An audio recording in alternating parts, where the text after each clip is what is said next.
Misaa'illi Oreshnik Raashaan Yukureenitti dhukaafte daqiiqaa 20 keessatti biyyoota Awurooppaa hedduu rukutuu akka danda'amu himameera. Ashamaa harka fuunee kabajamtoota hordoftoota qaroo miidiyaa oduu biyya keessaa fi biyya alaa qabannee isiniif dhiyaanneetiin jirra. Hanga xumuraatti yoo waliin turtan oduuwwan baha giddu galeessaa akkasumas Ameerikaa fi Raashaa wal qabatan hunda isin biraan kan geenyu ta'a. Qaroo miidiyaa laayik, sheer, sabiskiraayib gochuun hanga xumuraatti waliin tura. Ministeerri muummee Itiyoophiyaa mandara qulqulluu eebbisan. Har'a mandara qulqullinaa eebbisuu keenya dura bu'uuraalee qulqullina biyyoolessaa kaleessa ijaarre daawwachuuf carraa arganneerra jedhan ministeerri muummee Itiyoophiyaa Dr. Abiy Ahmed. Dhaabbanni murteessaan kun dorgomtummaa oomishaalee biyya keessaa gabaa alaatti qaban guddisuu, hirmaannaa fi gatii qaban kan dabaludha jedhaniiru. Dhaabbata cimaa biyyaa ta'uun dandeettii gabaa caalaa cimsuu waltajjii addunyaa irratti dorgomaa taanee akka itti fufnuuf kan dandeessisuudha jedhan. Oduu biraatiin qoricha seeraan alaa Relief jedhamu hawaasni akka hin fayyadamne abbaan taayitaa nyaataa fi qorichaa beeksiseera. Abbaan taayitaa nyaataa fi qorichaa akka akeekeen qorichi seeraan alaa kun elementoota fayyaa irraa miidhaa geessisuu danda'an kan qabu eeruun faayidaaf akka hin oolle hubachiiseera. Qorichi gabaa irratti bal'inaan dhiyaachaa jiruu fi abbaa taayitaa kan hin galmoofne ta'uun qulqullinni nageenyummaa fi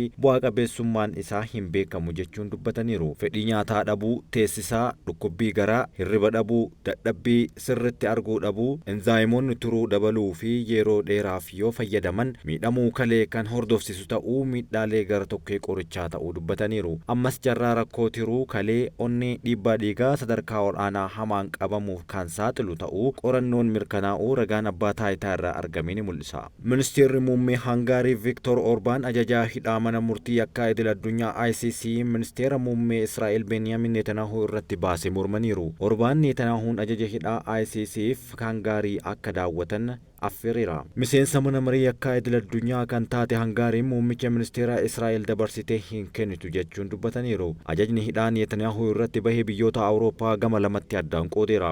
ICC'n Benjaamin Netanyaahuu ministeera ittisaa isaanii duraanii Yoav Gaalant fi kutaa waraanaa Hamaas yakka waraanaa fi yakka dhala namaa irratti raawwatan jechuun himateera. Murtee mana murtii kana dogoggora ija jabinaa fi fudhatama hin qabne jechuun ibsa ministeerri muummee Hangaarii gita isaanii Israa'el Benjaamin Netanyaahuu Budaapest akka daawwatan affeeraniiru. Netanyaahuun Hangaarii yoo seenni ajajni mana hidhaa yakka idil addunyaa hojiirra hin oolu jedhan. Ji'oota jahaaf pirezidaantii gamtaa Awurooppaa kan turte Hangaariin hundeeffama ICC mallatteessite miseensa mana murtii kanaa ta'uun ni beekama. Biyyoonni 124 miseensa mana murtii ta'an nama ajajni hidhaa itti bahee hidhuu fi dabarsee kennuuf waliigaltee mallatteessaniiru. Viktor Orbaan garuu muummichi ministeera Israa'el yaaddoo nageenyaa tokko malee Hangaarii daawwachuu akka danda'an dubbataniiru jechuun Reuters gabaaseera. Walitti dhufeenya Putiin waliin qabaachuu fi yaada isaanii akka fedhanitti kennuu irraa kan ka'e hooggantoota Awurooppaa waliin kan wal dhaban Orbaan michuu Netanyaahuu ta'uun ni himama. Ajajni hidhaa manni murtii akka idil addunyaa Netanyaahuu irratti baasee biyyoota Awurooppaa gama lamatti addaan qoodeera. Neezerlaand, Fiinlaand,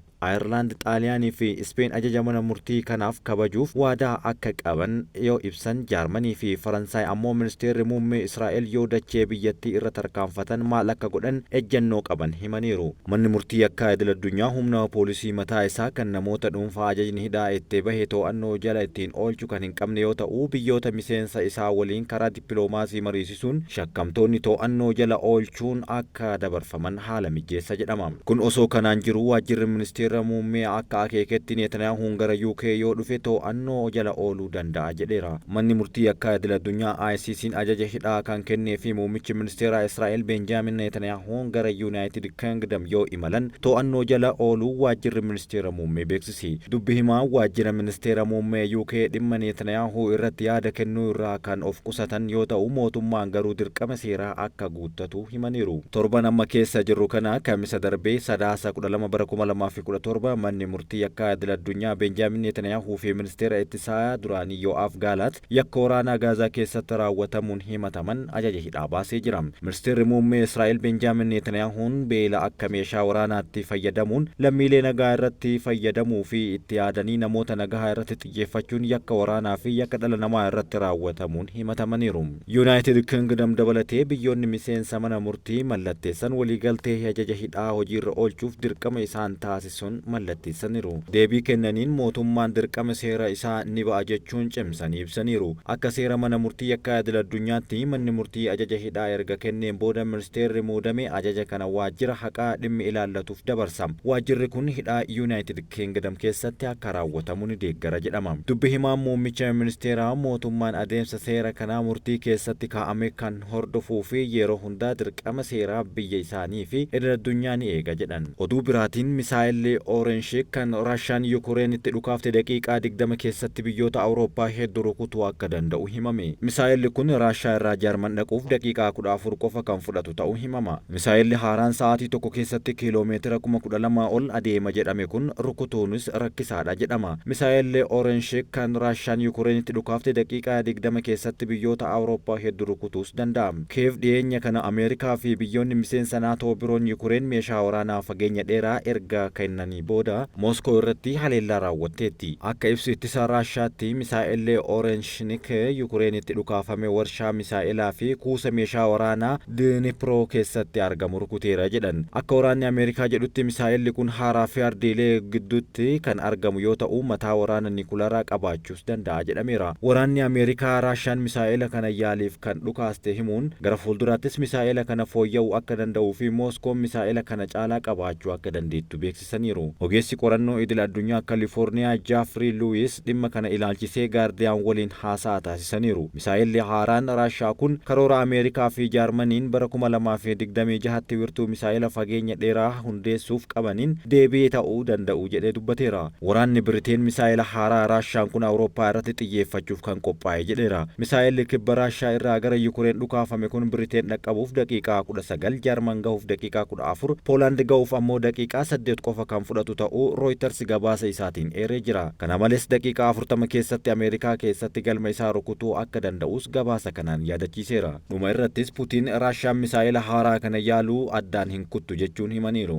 Oduu gama Ameerikaatiin Tiraamp nama ministeera haqaa mootummaa isaanii hogganu haaraaf filataniiru. Pirezidaantii Yuunaayitid Isteets akka ta'an kan filataman Doonaald Tiraamp akka mo'achuu isaanii mirkaneeffataniin namoottan taayitaa ol'aanaadhaaf filatan keessaa tokko kan ta'anii fi taayitaa abbaa alangaa federaalaatiif kan kaadhimaman Maatii Geetis himannaa yakkaa irratti dhihaate mana maree bakka bu'ootaan qorannoo irratti taasifamaa jiru waan ta'aniif muudamni isaanii mana maree seeraa raggaasitoota yookaan seeneetii irratti falmisiisaa ta'uu danda'a jedhamee irratti dubbatamaa jira. Maat Geetis guyyaa kaleessaa akka kaadhimamummaa isaanii hin fudhanne beeksisuudhaan fedhii isaaniitiin akka gadi dhiisan himan. Doonaald Tiraamp Maat Geetis erga kaadhimamummaa akka hin feene beeksisanii sa'aatii muraasa booda haadha alangaa kutaa Filooriidaa duraanii Paam Boondii akka hooggantuu ministeera haqaa ta'an filachuu isaanii beeksisaniiru. Kutaa Filooriidaatti haadha alangaa dubartii jalqabaa ta'uudhaan waggoottan 18 fi kan tajaajilan Paam Boondii yommuu Doonaald Tiraamp yeroo jalqabaaf pirezidaantummaa irra turan himannaa akka aangoo irraa ka'an irratti dhihaatee ture mormuudhaan abukaatoo Tiraamp ta'uudhaan ogeessota seeraa dhaabbatan keessaa isa tokkodha.